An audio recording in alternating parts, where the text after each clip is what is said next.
call special meeting to order. Roll call. Michael Ray present. Mayor Pro Tem Drillkill. Here. Keith is absent. Ryan Moses. Present. Councilmember Smith. Here. And Lars Swinson is absent. Last, Councilmember Smith, you give an invocation, and then we just pledge.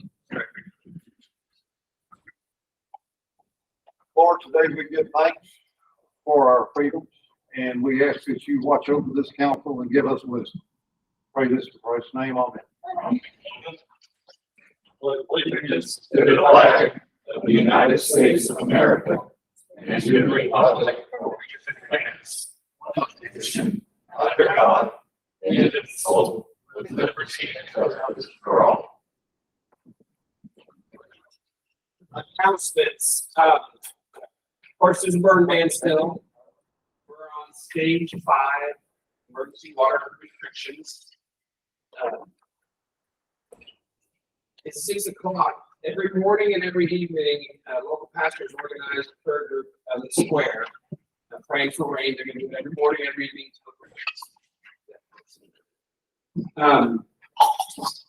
Public comments. Heinz Roche. We're asking folks, I know you don't live in the city limits, we're asking folks. So, I'm Heinz Roche and I live in Silver Springs, but we have the privilege of getting water from the Steel Lake. I want to thank all of the council members for their service to the city and great job. I have 2 questions regarding the current water restrictions. A, do they also apply to private wells? And second, in what way does it also apply to rainwater that has been harvested and collected in rainwater tanks? And I can address that. The private wells are private wells. You have a jurisdiction over that, and same with rainwater. Actually, rainwater usage. So yeah, you can water your lawn. The schools water in the mornings with their own private well. So they're not on our system. We have no enforcement. Does the county have a jurisdiction? Not over private well, as far as I know. Thank you. David Smith. David Smith, I live in the city of Blanco over here in the Pittsburgh area. First and foremost, thank you, council members and mayor, for doing the work you guys do. Appreciate all the hard efforts you guys have. I know being a prior chairman planning and zoning, sometimes it's a very thankless job. So first and foremost, thank you for that. I appreciate what you guys are doing in terms of the budget. I think you guys are getting good progress on it. I did want to just express my concern when I saw the minutes regarding consideration for kind of water systems, kind of the discussion about water systems. Having known that we have 3 potential sources of water within the city limits, I know our treatment plant's under construction. Having known that we have secured water rights in the Canyon Lake area and then a few wells which are not great in production. I do want to express my interest that we retain all potential water rights that we have within the city's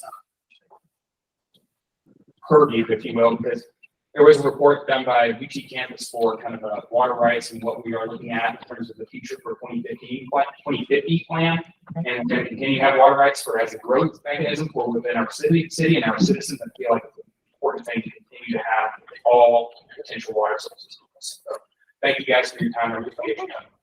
Thank you so much. I don't have a clue.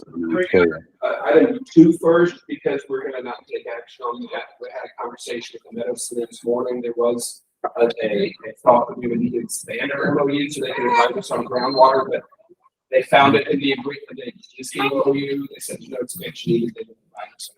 So number 2 is unnecessary, and so we'll have action on that. So let's go back to number 1. The primary reason for this meeting. Drought management situation, Canyon Lake Water Company, and it's going to start with Damon. Let's start with Damon and ask. Okay, thank you.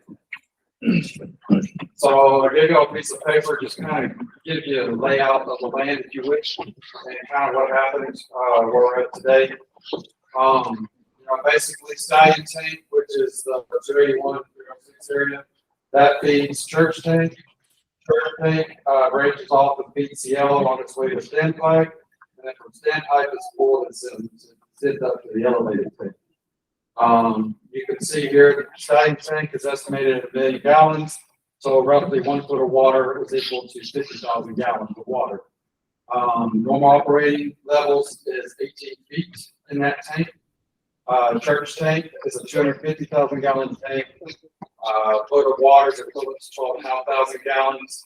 Our normal operating levels there is 22 feet. Standpipe is a 200,000 gallon tank. Foot of water, because it's taller and narrower or less in diameter, it's only 2,500 gallons per foot. And its normal operating level is 83 feet. And the elevated is 100,000 gallons. So a foot of water is equal to about 5,000 gallons. And normal operating level is 125 feet. When we're not in stage 5 drought, well, at any given time, our normal average daily flow is 360,000 gallons. And when we went to stage 6, we were pumping 260,000 gallons per day.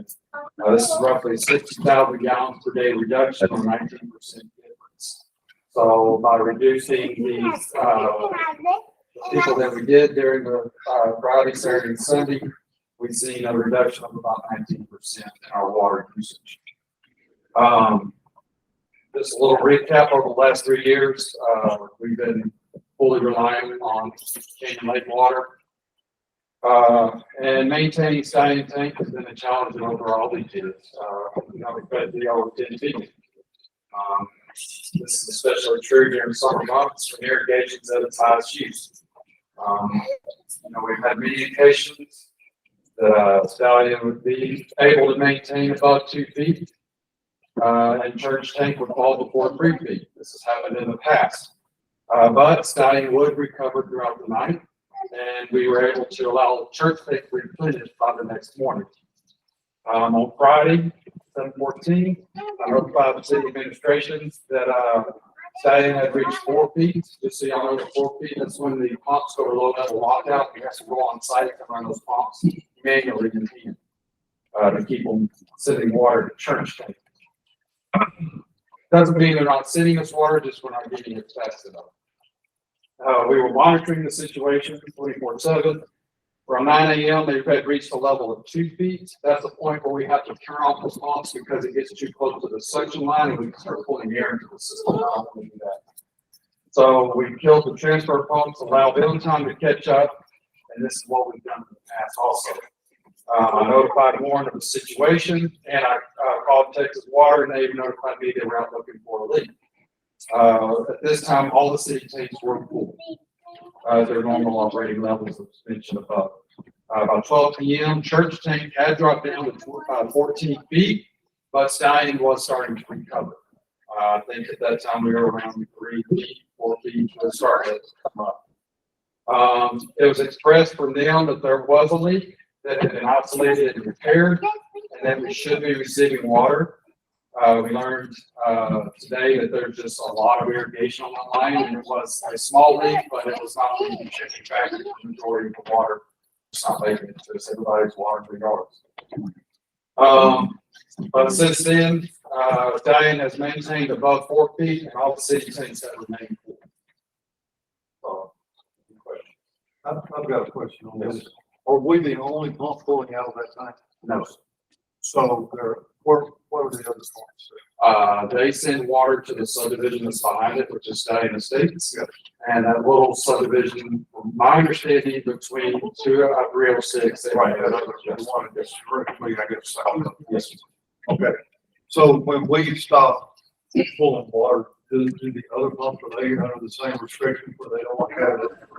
I believe they continue to run because there's been times our pumps turn off and you can still hear the pumps on the side. Where that water is gone, I'm assuming to the subdivision. I talked to one of the neighborhood association that clears Stallion Estates yesterday, and he said, yeah, the company sends out an email, but it's enforcement. They should do it.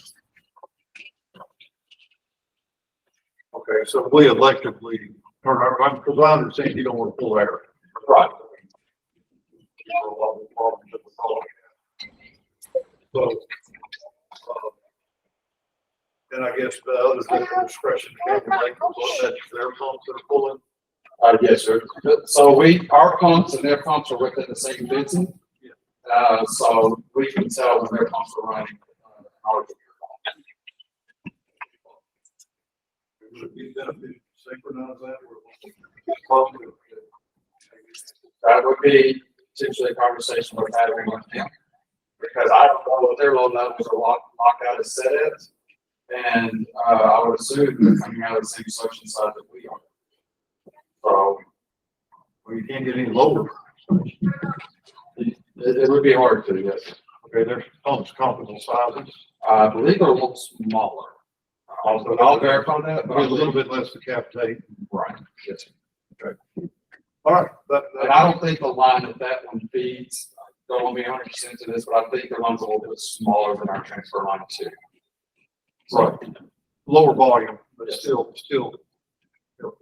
I would appreciate you checking into maybe if we're gonna have to shut ours down and everybody else shuts theirs down. Damon, so 18 feet at the Stallion State tank is the high level. We're at 7. we've been maintaining that 6 to 8 feet since Friday. One time we hit 10 feet, but it's been around that 6 to 8 feet. It's the average. Can you give me a The best days I've seen over the last, since I've been here, year and a half, has been 18 feet. But on average, it's at 12, 13 feet. It seems to be where it sits at. how we compare to last year? Actually, I think we're better this year than we were last year. Because there was times we would be off for several hours last year, waiting for them to catch up. It's my understanding that some of their reason or excuse was that, this tank's at a higher elevation, so it flow rates lower to hit than some of the lower elevated storage tanks that they had in their network. Is it possible that we could consider putting in a suction pump? Is that legal, to relieve the head and increase the volume of flow into the tank? The thing about putting in it would be considered like a transfer station. Right. You can put in a pumping station. I was listening to- That is to- faster than they can send it. Then you're looking at elevation and a lot of other issues. And from what they explained to us, from the way I'm understanding it is, they're sending it to us as fast as they can. But because of the elevation difference, they're coming out of their pumps at 110 PSI. And which puts it, 65, 70 by the time it reaches us, because they're pumping uphill. So they can't go any higher on their end to send us more water faster.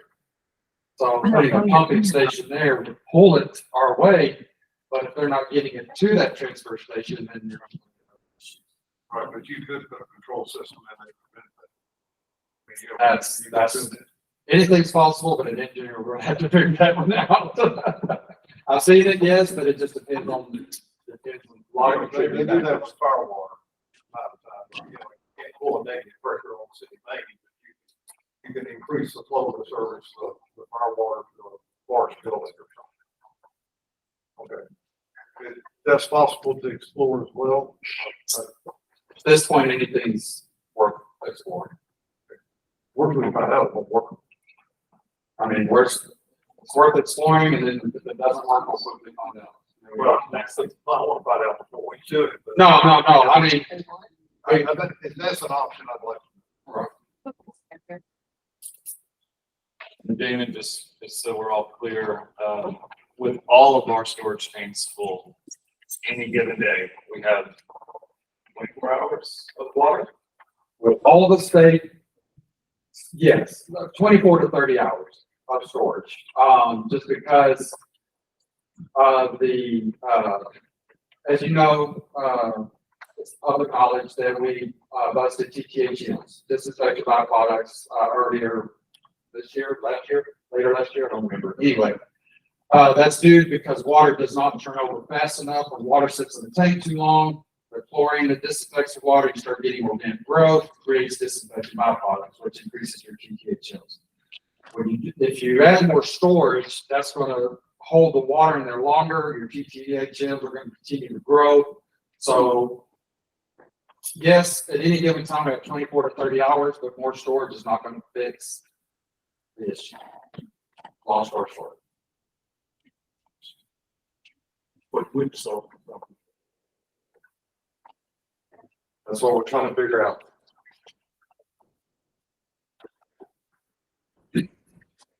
There's short run, intermediate run, and long run. Okay?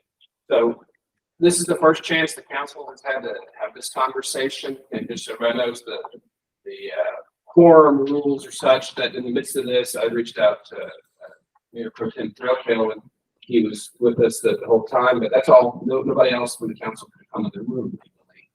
And so that's why we're having this meeting tonight, why we're going to go into executive session. This we can talk amongst ourselves. There's legal issues that we can't discuss publicly as well. So when we do go to executive session, it's not trying to be secret, which is we're having kind of a conversation at the meeting. Right. Let's address one thing, really to the residents, because I think these council members, when we had this situation on Friday, usually the city administrator and the mayor will report to make sure that we have water, and we talk about when this situation happened, what can we do to make sure that we keep water to the community, and that's when we discussed this. It became apparent that what we had to do was to restrict water to the stage 6, and ask our biggest users not for an extended weekend not to use their taps. And then starting late on Monday, then we went back to stage 5. We don't do that rightly. It's something that we do if we necessarily have to. I wanted everybody in the public to understand that, but administration works very closely with the mayor and council to make sure that.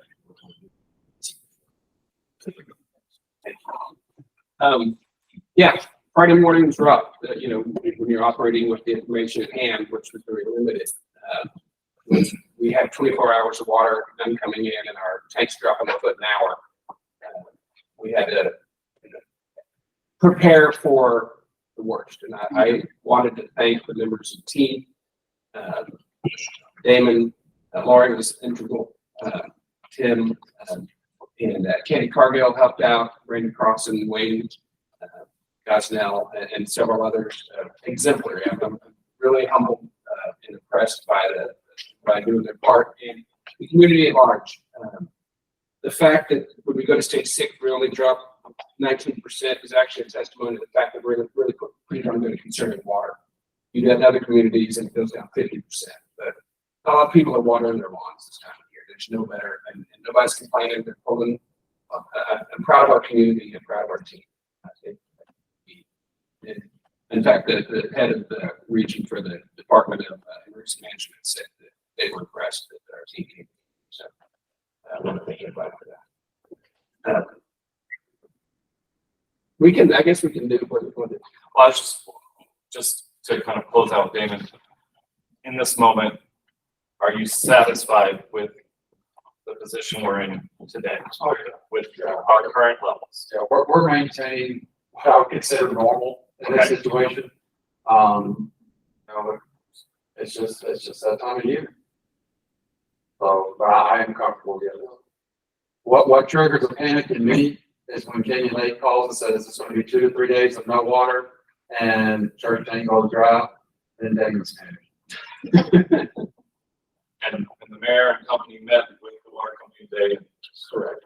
Is it safe to say they've been put on notice that we are? So I think it's safe to say that despite the information we had, if you all recall, it was 2 weeks ago, we had to go to stage 5 because one of the cells, one of the filters that their main plant that serves us, and we shot stage 5 our supply bottle, and we've been steady but at a high restriction level, but we have looked along since then. And then when this happened Friday, they were blaming they were all kinds of finger pointing. It was confusing. So I will point out 3 weeks ago when they did go to their emergency water, there was a main break at 306 on Potter's Creek.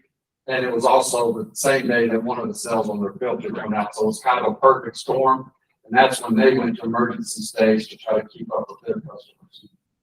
what became clear today is that our situation on Friday was not the result of a leak, it was not mechanical, it was not supply issues, it was human decision to send more and more inlets to us.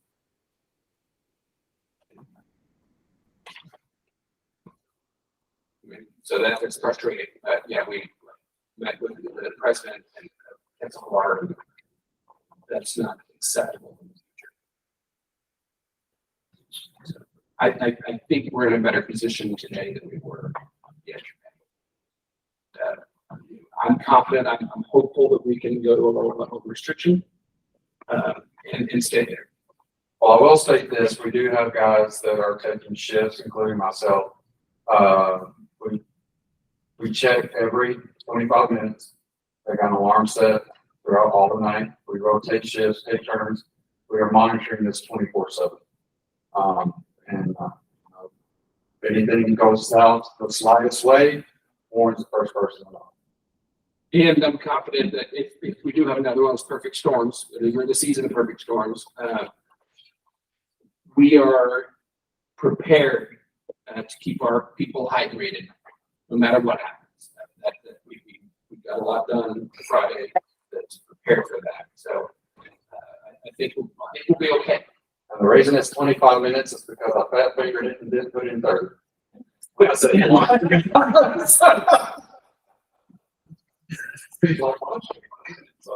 thank you. You've been great.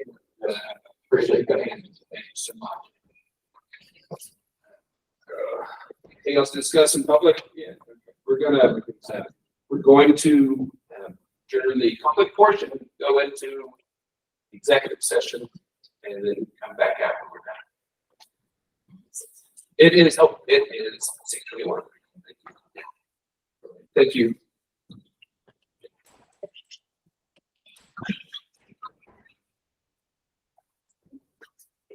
Yeah.